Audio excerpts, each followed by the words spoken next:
Ассалому алайкум ҳамроҳони канали Садо ва Симо, онҳое ки бо мо ҳамроҳ ҳастеду дар ин канал обуна шудаед ва ҳамеша барномаҳои моро пайгирӣ мекунанд, ҳар як маводи нашрии моро тамошо мекунанд. Инҷо мо хостем ки як видеое барои шумо омода ва пешниҳод карда бошем.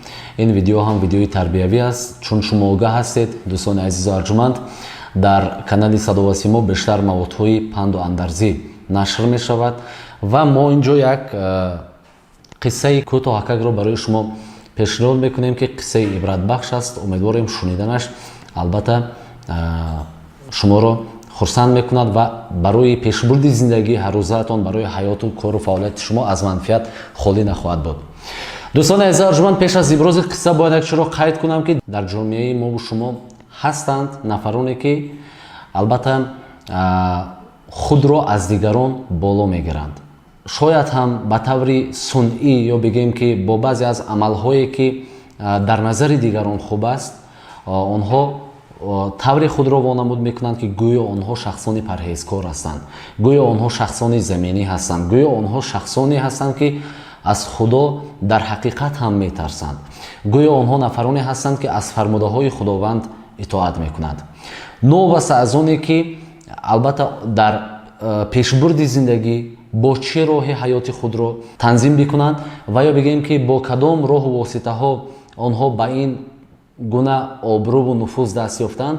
Масалан бигирем шахсони албатта аз фарҳангу маърифати исломӣ то ҷое огаҳ ҳастанд, хусусан ҳамин гуна нафарон бо ҳамон дусе ҷумлаи донистаашон ё бигем ки дусе чизи маводҳои хондаашон фикр мекунанд ки онҳо дигар аз илми исломӣ ба пуррагӣ огаҳ ҳастанд. Хуб, барои ҳамин гуна шахсон ман як чизро гуфтанӣ ҳастам ки чун худованди бузург ҳар як бандаеро ки халқ кард, албатта хусусан нафароне ки мусалмон ҳастанд, яъне бандагони мусалмонро ки халқ кард, гуфт шумо бародари ҳам ҳастед ва бояд дар ҳама гуна лаҳзаҳои зиндагӣ дасти ҳамдигарро бигиред ва бояд ки дар пешбурди ҳаёт ба ҳамдигар кӯмак намоед. Хуб, доир ба ин мавзӯъ ман як қиссаи кӯтоҳро барои шумо пешниҳод мекунам, барои ҳамин гуна шахсоне ки худ шояд ки албатта имрӯз аз амалҳои зишт даст кашиданд, вале ин маънои онро надорад ки онҳо дар гузаштаи худ, дар замонҳои гузашта хатое накарда бошанд. Чун мегӯян инсон шири хомхӯрда аст. Инсон албатта хоҳад нахоҳад дар зиндагӣ то он даме ки дар ҳаёт аст ба хатоҳо даст мезанад. Бинобар ин мо шумо бояд хатои дигаронро тавре ислоҳ кунем ки аз мо наранҷанд.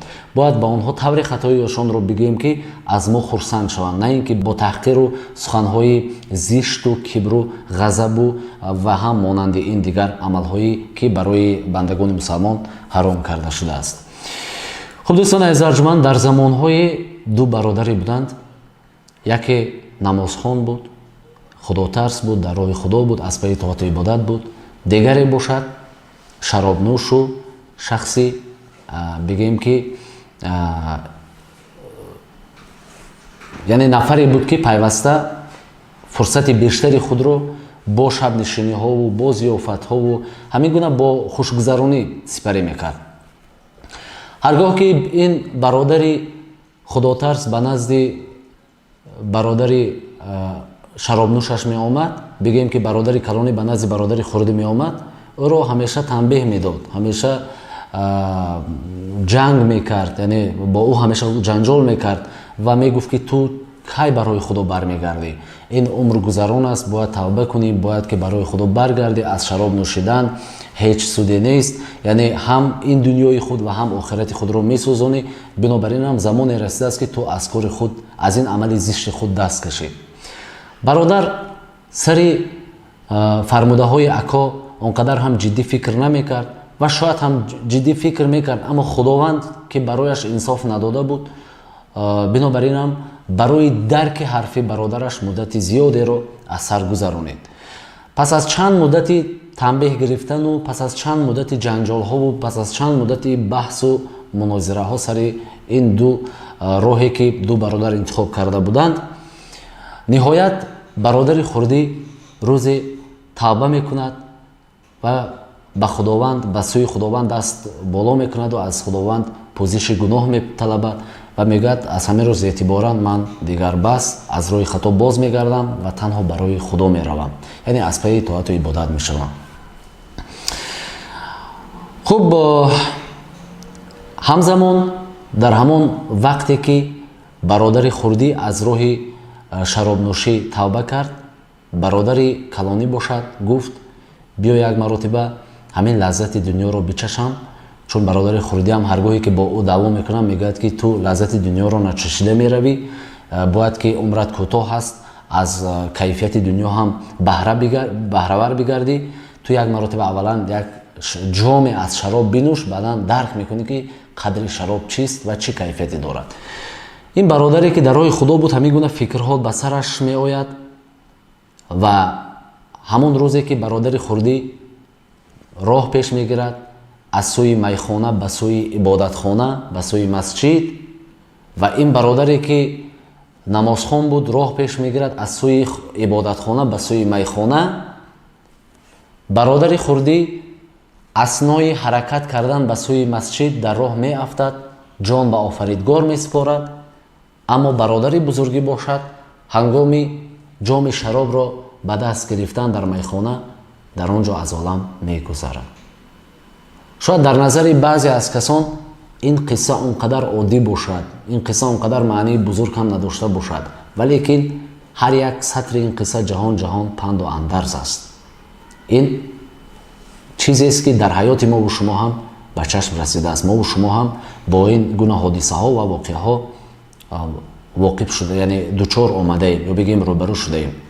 дӯстони азизи арҷуманд, бубинед, нафаре ки солҳои тӯлонӣ ҳаёти худро дар роҳи шайтонӣ гузаронид, аммо худованд ба ҳоли ӯ раҳм кард, дар дили ӯ имонро бигем ки ғанӣ гардонид, нури имонро дар қалбаш равшан сохт. ин бародар аз роҳи шайтонӣ баргашт ба роҳи раҳмонӣ. аммо он бародаре ки як замон ин бародари албатта бигем хатокорашро ки панду андарз медод, насиҳат мекард, ҳамеша танбеҳаш медод, дар як муддати кӯтоҳ бо ҳамон худнамоиву бо ҳамон дағдағаҳое ки дошт, бо ҳамон ҳавобаландиҳое ки дошт, дар як замон меҳри раҳмониро аз қалби худ берун диду, дар сараш фикри шайтонӣ падид омад ва рафт аз роҳи раҳмонӣ ба роҳи шайтонӣ ва ӯ низ ба олами ҳақ, яъне пайваст ё бигем ки талхии маргро чашид.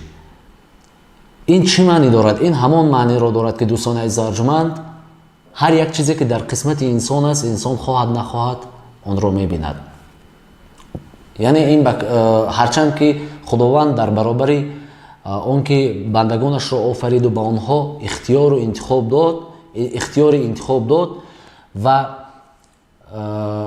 дар тақдири инсон ҳам рӯзҳои шар асту ҳам рӯзҳои хайр, яъне инсон ё бигем ки ҳар яке мову шумо ҳаққи интихобро ки дорем, ихтиёр ки дорем, пас метавонем ки роҳи хайрро интихоб кунем, метавонем ки роҳи шарро. боқӣ ин бардӯши мову шумост. вобаста ба амалҳоямон албатта мо подошашро мебинем, ҳам дар ин дунё, ҳам дар охират.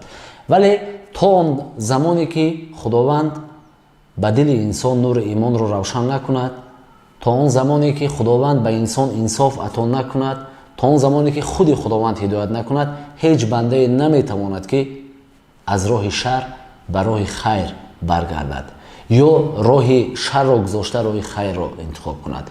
ин ҳам як ҷузе аз қисмату тақдир аст.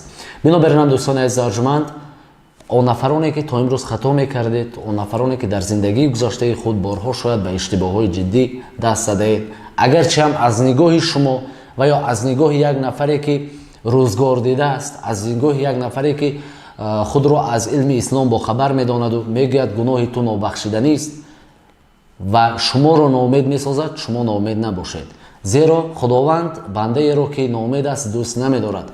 бинобар инам агарчи ҳам хатоҳои ҷиддӣ кардаед, пас ҳоло ҳам фурсат аст даст ба сӯи худованди бузург боло намоеду тавба бикунед. худованд ҳатман тавбаҳои шуморо қабул хоҳад кард ва шуморо албатта аз азоби дӯзах ҳам наҷот хоҳад дод. ман намегӯям ки ман донандаи илми ислом ҳастам, ман ҳамин қадар он чи ки то ҷое медонам албатта хостам ба шумо бигӯям. дӯстони азизу арҷуманд, ҳар касе хато мекунад, ё ин ки бигем ҳар касе барои хайр меравад ва ё барои шар, гуноҳу вол савобаш ба гардани худи ӯст. Бинобар инам фақат мо бо шумо бояд ки кӯшиш кунем ки бо ҳарфи хуб, бо суханҳои накӯ ҳар як нафареро ки дар роҳи хато аст ӯро кӯшиш намоем ки аз роҳи бад баргардонем ва ба роҳи раҳмонӣ ё бигем ки ба роҳи дурусти зиндагӣ роҳнамоияш созем. ва дӯстони азизи арҷуманд, бо ҳамин видеои мо ба фарҷом мерасад. Аз ҳамаи шумо даъват мекунем ки ба канали Садо ва Симо ва ба канали ТВ Симо, ба канали Дилошуб обуна шавед ва аз беҳтарин видеоҳову беҳтарин маводҳо огаҳ бигардед.